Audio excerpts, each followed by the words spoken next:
Okay, brothers here as part of the Porn to Purpose community. This is the next episode of the Porn to Purpose podcast. Today we have a special guest with us, Kevin Aillaud. And Kevin goes by the Alpha Male Coach. That's correct, right, Kevin?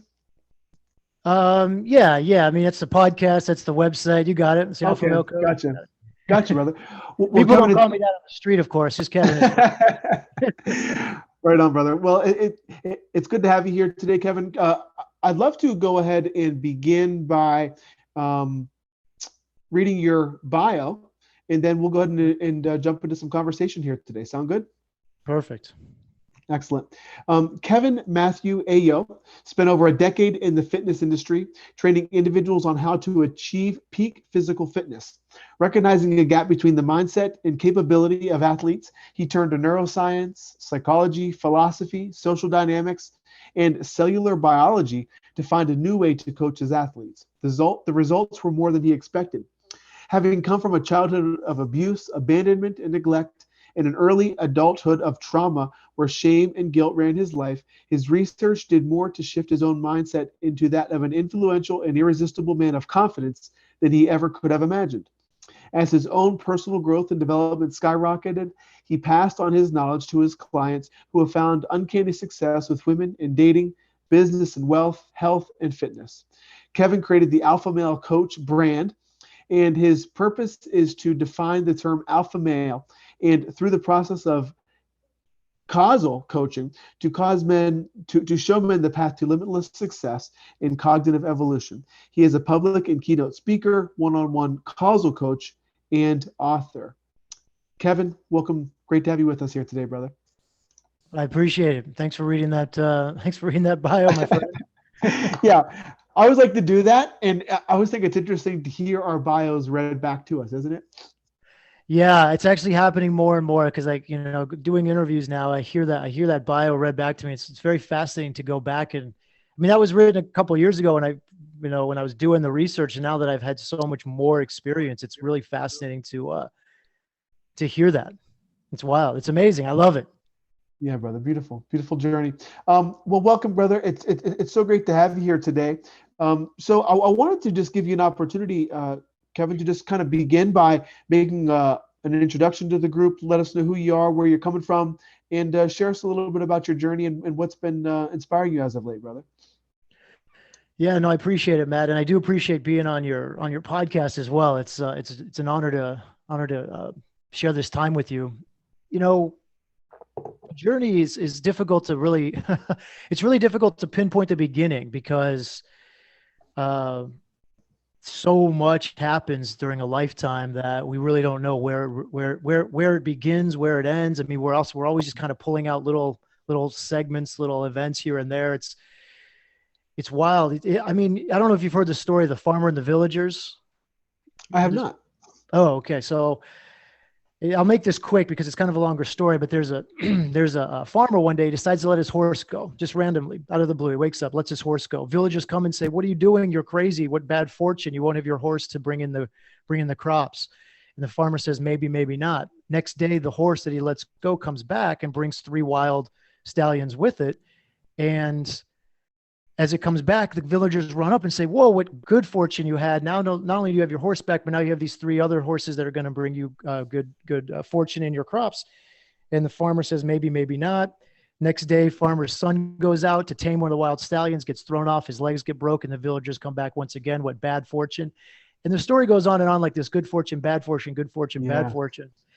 And I'm always reminded of that story. It's something I keep in mind because when you're showing up like a villager, you're kind of you're subjectively judging segments, segments of an event or of your life or of other people's lives in a good or bad way. But when you keep with the mindset of the farmer, you recognize that, the journey the journey has no beginning, right? The journey really has no beginning. It really has no end. It just keeps going and going. And we can kind of look at these little pieces and say, these are good or bad. But the truth of it is, brother, I feel like I was made for this. I was made to kind of guide others, help others along whatever journey I experience. So I kind of go through experiences, and then I teach back whatever it is I learned from that experience. So given that your audience is a pornography audience, I guess I could say that, my journey with porn started very, very young.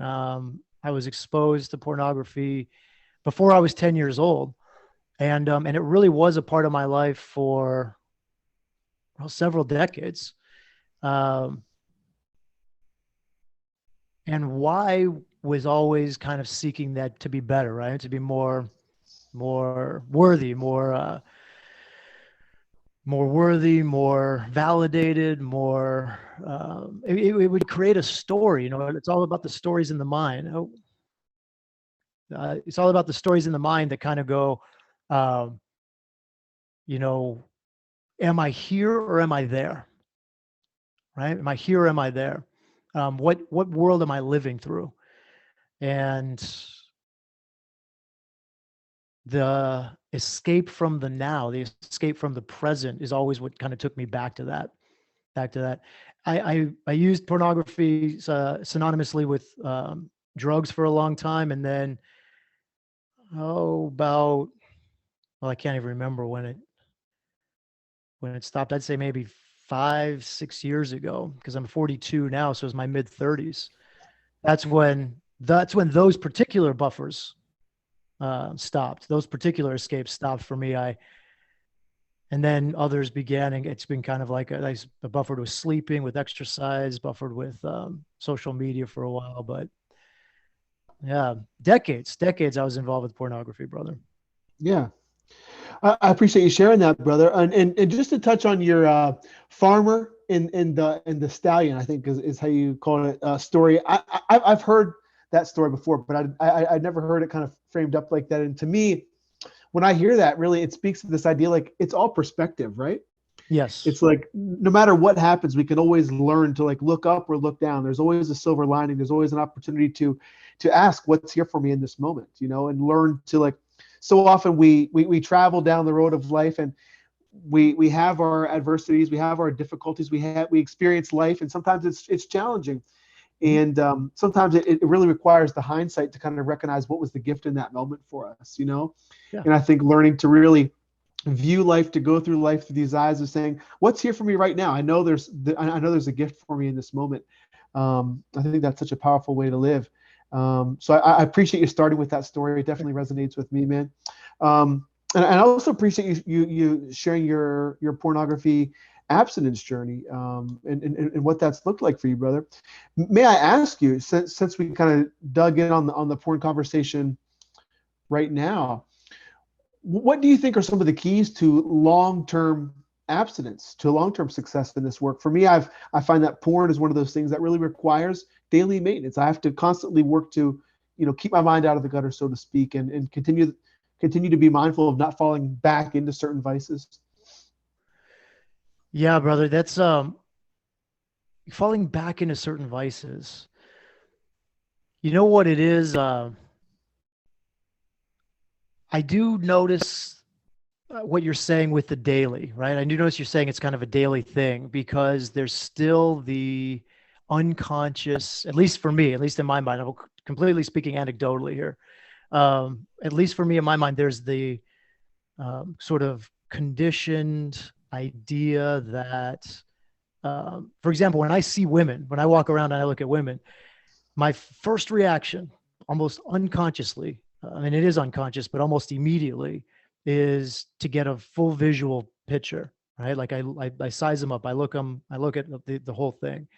And it's only when I regain consciousness, it's only when I step back into that, into the here and the now, the present moment of consciousness that I call the alpha state. That's when I can see the truth, right? I can see the true light of what's happening here with this being, with this organism. So there's still that trigger. But to answer your question, it's exactly that. It's that movement back into witnessing, that movement back into awareness, that movement back into consciousness that says, okay, I am not separate from her. I'm not separate from this. Like we're not, I mean, it may get a little esoteric with your audience. I'm not sure how esoteric we get here, but yeah, brother, we're down, brother. We bring it down. Okay. So yeah, it's that stepping back into the oneness of what's really happening, is that really I'm just seeing myself. I'm seeing little fractions, little versions of me and everything. And the more I stay with that, that knowing, the less it's a separation of, at least where pornography led me. Pornography led me into a dominance mindset, where it wasn't so much about sex. It wasn't about connecting. It wasn't about intimacy. It wasn't about love. It was just about control and dominance. So when those triggers occur, when I see the separation of I'm here, that woman is there, and the separation between our beings, the separation of there's a body there, there's another, that trigger of control and dominance that the pornography kind of built into my mind. And again, not to demonize pornography in any way, just to say that because I was exposed to it so young, I really didn't understand what it was. And I was exposed to it before I was exposed to sex. Like I was exposed to it before I really started to develop any type of sexual hormones, because it was long before puberty. So for me, pornography kind of began to create a story of control and dominance over females. And that is where that trigger still lies. So for me to get out of that trigger, to get out of that unconscious separation of me over them or me below them, that comparison model, it's the stepping back into the witnesser, the witness of, she is me. Where's the beauty here? Where's the light here? Where's the, what is the truth of what I'm witnessing, which is the total awareness. Yeah. I love that, brother. We have a program, a 90-day process that we take our men through. It's called the Liberation Boot Camp. And one of the exercises that we teach our guys or have our guys go through kind of toward the end of the program is this, it's called the noble lens, and it's like learning to see through that higher lens. So like learning to see through more noble eyes, learning to see that it's actually the temple of God that we're looking at there, like this idea of namaste, like the God in me, the light in me honors and sees the light in you. It's like learning to see through this lens. Jesus talked about learning to see his face in the face of others, So I think we can learn to like adopt this higher perspective of the way in which we view others. And also you kind of brought in that oneness concept, which I think really aligns and fits nicely with the conversation as well. So I appreciate you sharing that, man. May I ask you this, brother? Something I've identified in the long-term porn abstinence journey is something I find is really required, and something we really impress upon our guys in our community is this process of intentional daily growth. We call it the process of conscious evolution. Being intentional about our development, about our evolution, learning to see through new eyes, learning to see ourselves through new eyes. And that being a real key piece of the process. So we teach like this daily process of what we call the daily core 4, which is this intentional growth in mind, body, and spirit every single day, evolving ourselves as men, mentally, physically, spiritually. What was going on in your life, Kevin, when you began to make some more pivotal shifts around your relationship with pornography and maybe some of the transitions you were experiencing in your own life? What was going on for you around that time? Around that time, well, this is why I have a bit of a difficulty remembering, because so much has happened in the last 3 years. But it was before that. It was when I was living overseas. And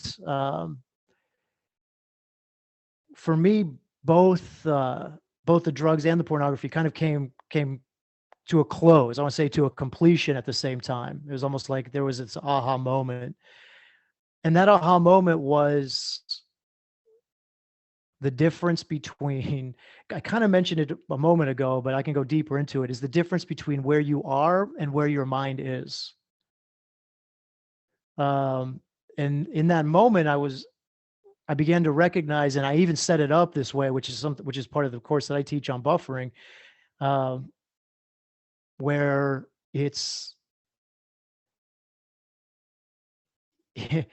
there is the place that you're at is the truth. The place that you're at is the present moment, right? The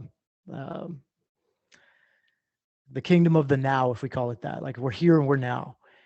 And then there's where your mind is at. And if it's not in the now, if it's not here with you, then it's going to be somewhere else, not with you. And whatever it is somewhere else is what it's creating for the future, is what it begins to develop and what it starts to focus on. Whatever your mind is focusing on is what it draws towards you. So with that moment, realizing that as I was actually looking at pornography at the time, as I was looking at pornography and realizing that I wasn't really even conscious of where I was in space and time. That was kind of the aha moment. It's like, here I am, but I'm completely involved in the imagery. I'm completely involved in the video, right? Like I'm there in that space. And when I became aware of that, it was succinctly not succinctly, but sequentially all of the thoughts that I had about women that followed. And what I think about them, all of my suspicions, all of my dominations, all of my stories that I put out onto women for no reason, having never met them, right? Just as a general. So it was a lot of mental work, a lot of cognitive work, which is kind of what drove me into what I do now, being so heavily mental. As you mentioned, it's very causal related, has to do with the mind, it has to do with cognition. And then experimenting with going back into pornography, like looking at it without the unconscious desire. And that was another kind of snap, I guess you might say, another kind of, I don't want to say necessarily aha moment, because it was all experimentation, but in that moment, realizing that, when I'm not unconscious, when I'm acting consciously, it makes no sense what I'm doing. Like, not to be condescending, because again, I don't want to say anything negative about pornography as a neutral thing, but more about, my behavior towards it, my why around it. I realized that there's no, like, what is happening here? Like, there's no purpose of this. And that's what I mean. I love your porn to purpose, because there is no purpose here. This is not creating anything for me, right? It's not serving me at all. There's nothing happening for me to grow in this time, in this realm, in this experience of the now. So that was the experience coming back and trying to engage consciously. In conscious engagement, there's no, like, it kind of becomes a little, if I can use the word repulsive, not in a negative way, but it becomes like, I was very repelling. It was like, this is not who I am. Yeah. Does that make sense? Yeah. Thanks so much for sharing that, brother. And I wanted to ask you just to revisit an idea that you've mentioned a couple times. I would love some more clarification on it, and what this idea of buffering means to you in this process that you teach. Would you mind sharing some on that? Yeah, absolutely, brother. So I look at buffering as an external way to escape an internal stimulus. So when we're feeling an emotion, I do a lot of cognitive and a lot of emotional work with my students, and life is emotions. Like our lives, the way we experience life, we experience it spiritually, right? Vibrationally. So when life is good, it's not because there's something good happening. It's because we feel something good about what's happening. If life is bad, it's not because there's something bad happening. It's because we feel something bad about what's happening. And so because our lives are based around emotion, really what I find our behavior is driven by the way we feel. And buffering is a behavior driven by a desire to avoid a negative feeling. So for example, you may feel bored. Boredom was something I've dealt with for a long time. If I felt bored, it was very, very easy for me to very quickly throw up a website, look at some pornography, or go outside, smoke a joint, right? There were drug use in there. Very easy to pick up your phone and start scrolling through Instagram, social media, right? Very easy to flip on the television and watch a couple episodes of, whatever, The Mandalorian, right? It doesn't really matter, but whatever it is, because the buffering is the escape from the moment. It's a term that I use for any neutral activity, and pornography and sex are included in that. Eating sugar, eating when you're not hungry, drinking alcohol. We go to parties, for example, and we feel anxiety around meeting people. We feel anxiety around talking to people, or, our mind plays tricks on us about what other people are thinking about us. So in order to to drown that anxiety out. In order to avoid that anxiety, people will eat. They'll eat the hors d'oeuvres that are passed around, or they'll go to the bar and they'll get some liquid courage or whatever they call that, right? They'll get a drink. So all of that is buffering, brother. All of that is it's all this behavior that we use to externally avoid an internal emotion. Now, the reason why I throw pornography in there is because most of the time, pornography is used as a buffer. In my opinion, it's used as a buffer for people who are trying to avoid feeling something that in many ways, at least for me, the pornography would then reinforce, which is some kind of shame or guilt, right? So if we're feeling shame, if we're feeling there's something wrong with me, then the body says, well, the brain, the motivational triad that the brain has operated on for thousands of years says, well, negative feelings are unsafe.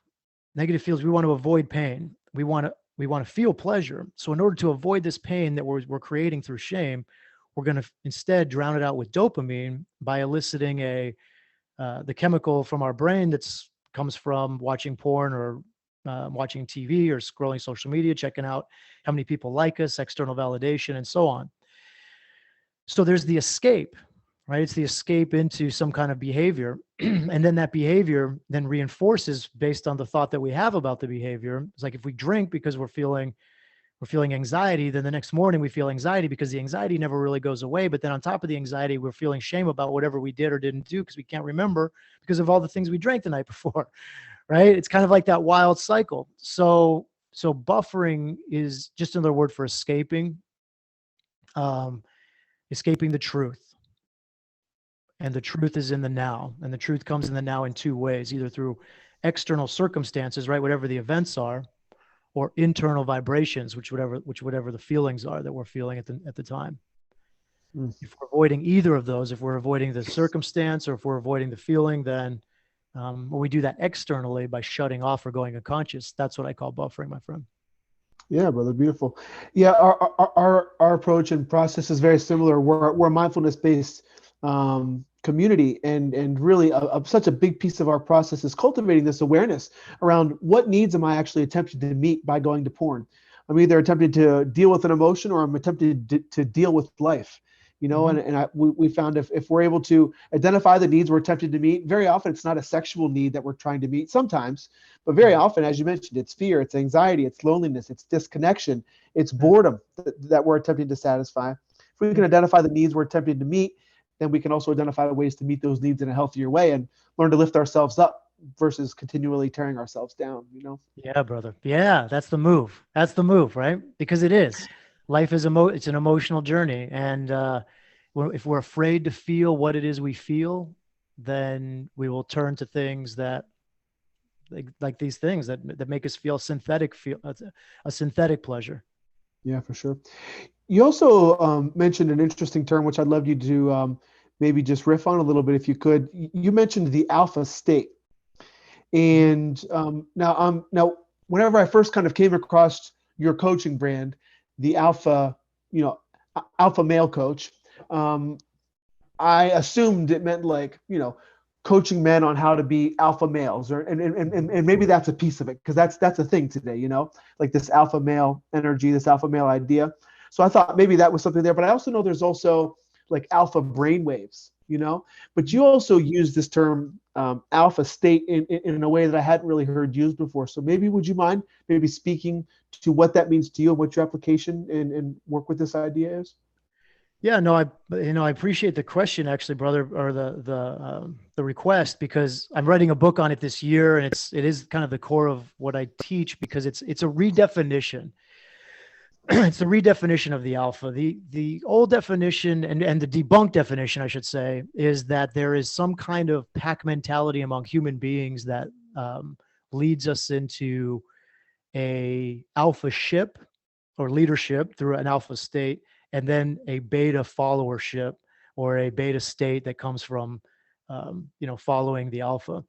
And of course, this was done through wolves that were observed in captivity.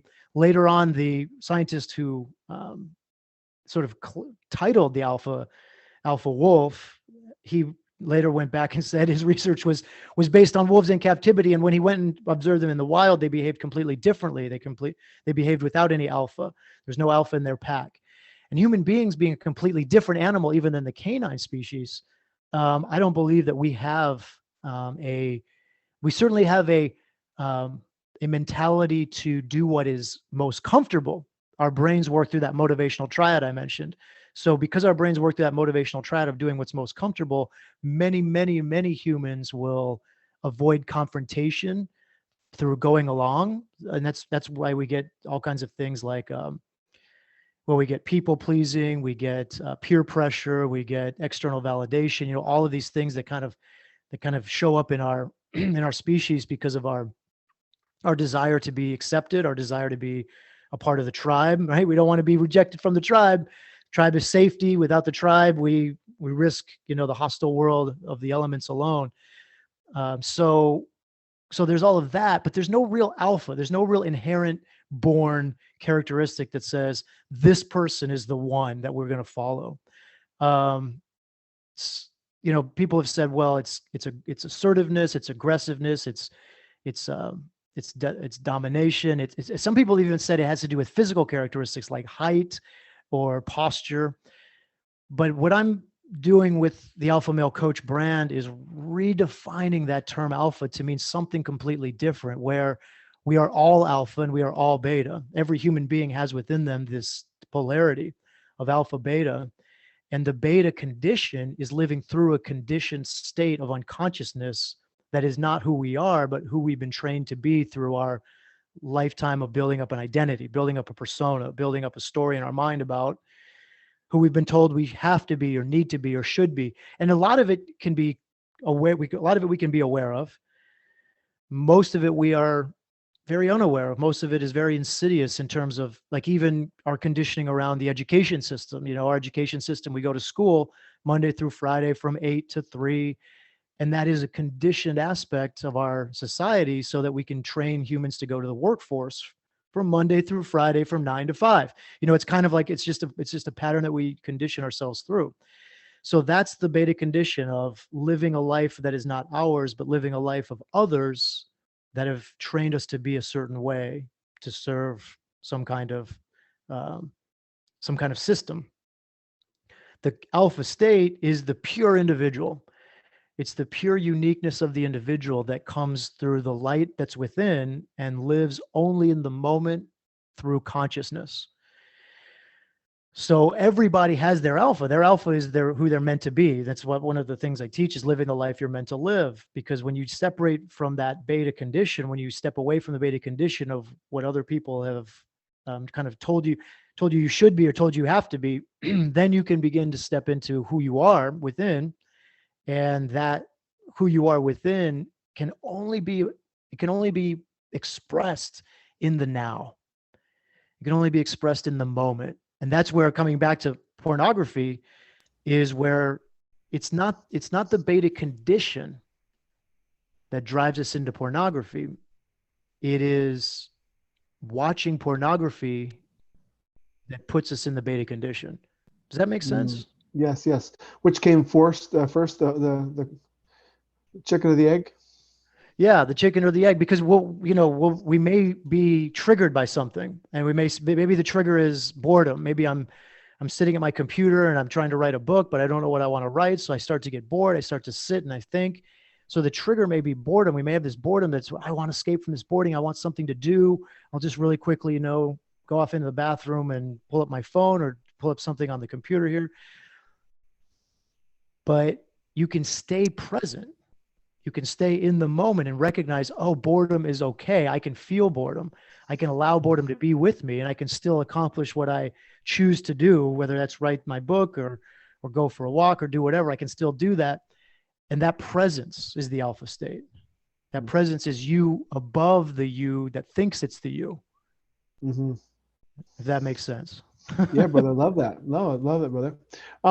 Kevin, may I ask you, you've mentioned a couple times this, I hear you referencing the idea of the light within, mm-hmm. and a big part of my life's work is really working to, I think, further clarify, to identify, to connect with, to understand, to know the divinity that I suspect is within me, that is me, that we've been told, throughout all the great teachings is within us, the light within us.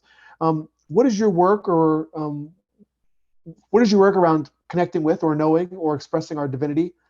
And what's been your process around that, brother? I'd love to hear more on that one. Yes, yeah, no, we definitely have a lot of similarities in what we do with our students, and a lot of value that we're giving to our audience, because it really is. I think that is that's the purpose, right? If I can say purpose, the purpose is twofold. One is to exist, which we're fulfilling all the time. We're always fulfilling our purpose of existence, but the other purpose is to emancipate that light within, is to emancipate our true selves. And so, because I use that term specifically, emancipate or liberate, then I'll tell you that the process I use isn't so much of a finding, because it's always there. It's actually more of a letting go of who you're not. So it's not a trying to find out who you are as much as it's a letting go of who you're not. And who you're not is kind of in that is all that conditioning. It's all the stories. It's all of the when I work with students, for example, when I hear things like, they say things like I have to, or I need to, or I can't, these buzzwords of, yeah, that's not you. That's not you talking there, right? That's the mind that thinks it's you. That's the mind that thinks it's you and is kind of trying to be the backseat driver, because the inner light within, is the driver. You're the driver of the vehicle, right? You're the one behind the driver's seat. But then we've got this mind. We've got these stories that are in the back seat trying to yell directions at the driver. And this is why our vehicle takes wrong turns. Not because the driver doesn't know where it's going, but because the guy in the back seat has been given the wrong directions by other people. Mm-hmm. Usually those other people meant well, because they're people from our childhood, our parents, our teachers, our friends, our society, our government, like all of the things, our education, everything. They mean us well, but homogenization is the death of the individual, right? We can have unity without having uniformity. And when we have uniformity, when we have the same backseat driver giving the same directions to every one of our vehicles, we may think, yeah, we all want to go the same place, but that's not the purpose. The purpose is that we all go to different places, because through fulfilling that purpose, we're all fulfilling our verse of the song. If we were all singing the same verse, it wouldn't be a song. Yeah. We all have to sing our part of the song so that we can have the full complete song. If that analogy makes sense. I've got a lot of analogies, brother. So that's kind of the way. I love it. One of my great teachers, her name is Jackie Woodside, and she teaches consciousness. And she says that we all have the same purpose. And she says that our purpose is to grow in consciousness back to the divinity from which we came. She says that's what we're all here to do. 100%. Would you agree with that? Yeah. 100%. Yeah. She just says it a lot more eloquently than I did. I thought she said it well. Yeah. Right on, brother. So Kevin, what does a typical client look like for you? Who do you love to work with, and what sort of work are you really enjoying doing with people at this time? Yeah, brother, I like to work with all students. I typically market, I should use the word market, to men because of the Alpha Male Coach brands. But I work with students that are seeking to find their business plan, right? We just talked about purpose, so maybe it's purpose, but find their journey in life. Work with men that are working on giving up buffering. So, excuse me, sometimes it can be giving up pornography. Sometimes it's giving up sugar. Sometimes it's giving up TV. Sometimes it's social media, dating apps, whatever it is. And when I say giving up, I mean letting go of the desire to escape the moment. Sometimes it's relationships. Married men will come on and talk about what's happening in their marriages, but also single men. Single men's like, how do you date? How do we date during these times of COVID? Like, how do we approach and talk to women during these new times here? So really, it's anybody, brother. But I'll tell you that the men I love to work with the most it's not based on what they're aiming to achieve in terms of a result. It's more about just their openness to go deeper into who they are. Their openness to look fear in the eyes and say, I'm okay with you. I can handle you. Right. Like it's okay that you're here with me because I know that you're required for what I'm about to go through. Mm. Um, and I think that that's the most important to really kind of know that the only thing to be afraid of is losing to fear, is capitulating to fear, Mm. because fear itself is there for us to expose to us who we're not, to expose to us the lies that our brain is telling us. And if we capitulate to that, we'll end up usually believing those lies. Mm. Beautiful, brother. How do you suggest, or how might you advise someone you're working with to find a sense of security in today's world of uncertainty? Well, it's an amazing question. And again, you're going to get a half cognitive and half esoteric answer, because the truth is we're always safe. And I know that sounds wild. I don't know if your audience is familiar with this concept, but we are always safe. I kind of look at it like our experience, our human experience, this world, whatever you want to call it, this universe is like the womb. It's like we're in a womb, and we're in the womb of a mother of a perfect mother, of a mother who loves its baby, right? And so this mother gets enough sleep, she eats right, she drinks water, she sings to her baby like she just loves. She rubs her belly like she loves her baby so much. And because of that idea that I have on the universe and this world, I know that being in this womb, I'm completely safe. Like this she's got me. Like I don't have to worry about anything. If I need something, she'll eat, she'll drink, right? She'll sing me a song. Like it's all good. Like there's nothing I have to worry about. So I'm always safe.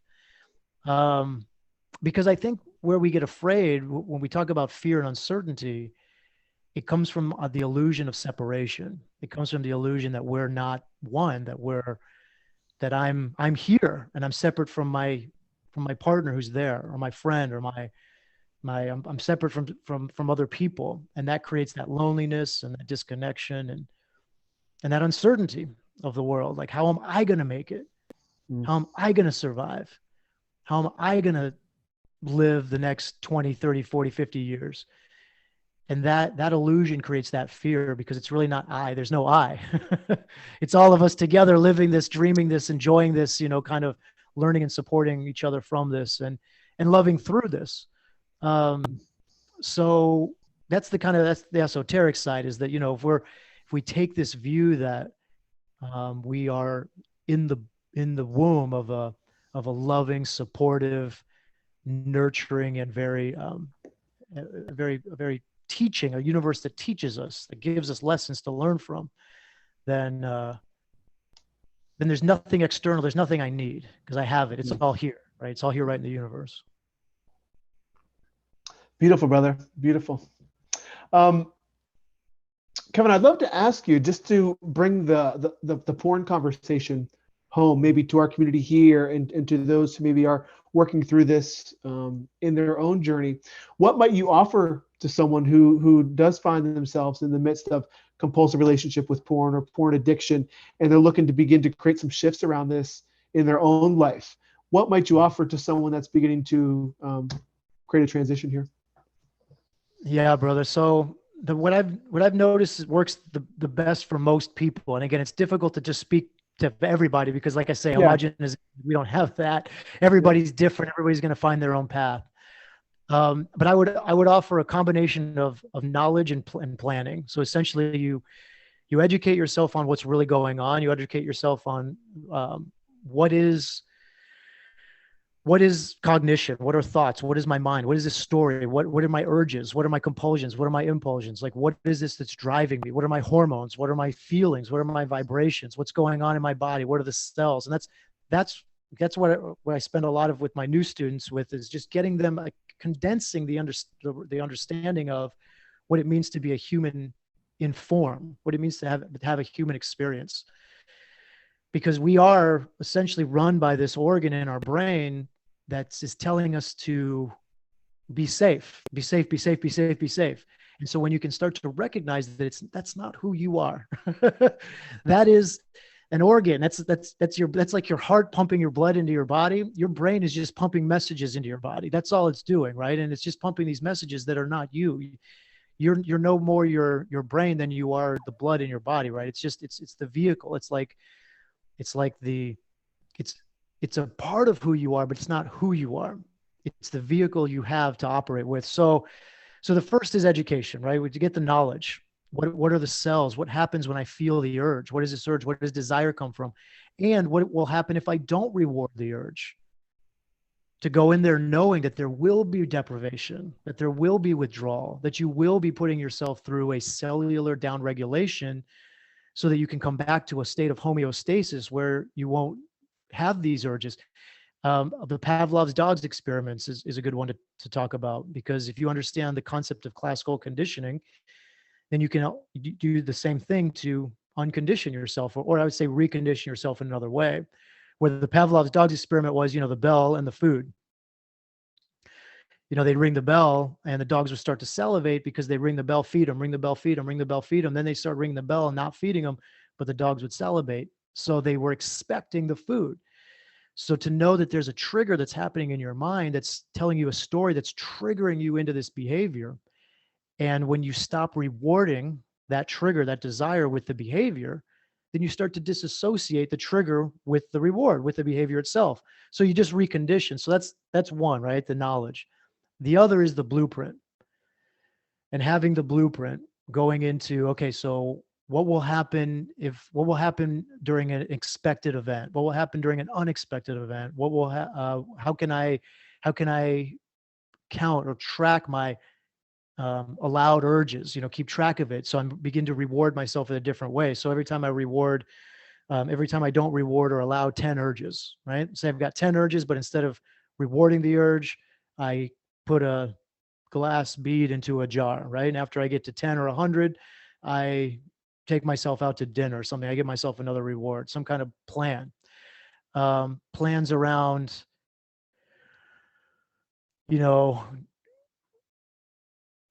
pornography may be one. So for example, let's say there's a beach. Let's say it's a movie. Let's say I'm going to a movie. I'm going to a movie with my friends or with my girlfriend or something. And I know that this movie is going to have, it's rated R. So maybe I know there's going to be some kind of nudity or some kind of sex scene happening. So I know going in there, I'm probably going to be triggered. What do I do with my triggers? When I get triggered, what is my plan? So that I know I can feel the urge, allow the urge. So to make it a little bit more succinct, brother, I know I can be a little long-winded with these answers. To be more succinct, it's knowledge, education, and then follow that with a plan, the blueprint. And the education is twofold. It's education on what is the body in form, but also what is the self in spirit. So to know you can stay in that alpha state, stay in the moment to execute the plan. Knowledge and plan. Yeah, knowledge and planning. Yeah, I love it, brother. Man, you bring so much wisdom to the conversation, brother. I appreciate your esoteric approach and your scientific approach, and everything you brought to our conversation here today. If anybody from the community or anybody listening to this recording would like to connect with you, what do you have going on? What's the best way for them to reach out and connect with you, Kevin? Well, you mentioned it, brother. It's the Alpha Male Coach is the brand. So it's either the podcast, you can listen to more on the podcast, or go to the website, thealphamalecoach.com. Just make sure it's thealphamalecoach.com. I did put the THE in there. So there's only one, thealphamalecoach.com. And honestly, brothers, there's a free book you can pick up on the website. I run an academy. I do one-on-one coaching. I do coach certification coaching. There's a lot of different ways you can get involved with self-discovery and cognitive mastery. But it all begins with the desire. I mean, he who seeks is who shall find, right? And if you're seeking, you'll find what it is you're looking for. It's got to be looking for it. You got to want it. Yeah. Beautiful. Thanks so much for sharing. As we wrap up here today, Kevin, what message are you feeling inspired or called to share with the world or those that might be listening at this time? Well, I think based on the questions that you've asked, I've gotten a lot of it out. I mean, you're an amazing interviewer, definitely a strong skill set there.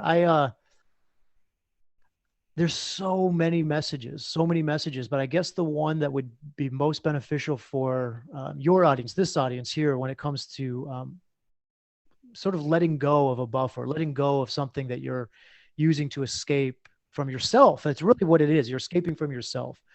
When you use pornography, there's an escape from your vibrations, an escape from your feelings, and that's whatever that feeling is. That's the escape from yourself. So, for that being said, I would say that you're not in a relationship with yourself or other people. You're only in a relationship with your thoughts about yourself, other people, and things. So, your relationship with you is the story you tell yourself about yourself. Your relationship with other people is the story you tell yourself about who they are. Your relationship with things is the story you tell yourself about these things. Humans are neutral. People are neutral. Things are neutral. Our life, the way we live, is based on the stories in our head. So the more you can begin to become aware of, number one, become aware of what are the stories that are already there, and then begin to choose intentionally which stories you want to keep and which stories are no longer serving you. And then finally start to create the stories that you want to have on purpose, the stories that will attract to you the life that you desire. That's really the process of cognitive mastery, is awareness, detachment, and observation. And if you can carry that around with you, that you're not in a relationship with people and things, you're only in a relationship with your thoughts about people and things, it'll really help you. It'll really help you change your relationships with everything. These people aren't bad people, right? It's the story you're telling yourself about them. These things aren't bad things. It's a story you're telling yourself. And that's true with good things as well. That's the power that you have. You have that power of cognitive choice. And that's all the power you need. Amen, brother. Amen. Kevin, thanks so much for being here today. Kevin Aillaud, the Alpha Male Coach. Be sure to check him out. It's an honor to have you with us, brother, and definitely look forward to connecting with you again. Yeah, no, the honor was mine, my friend. It's a true pleasure. Thank you so much. Thank you, Kevin.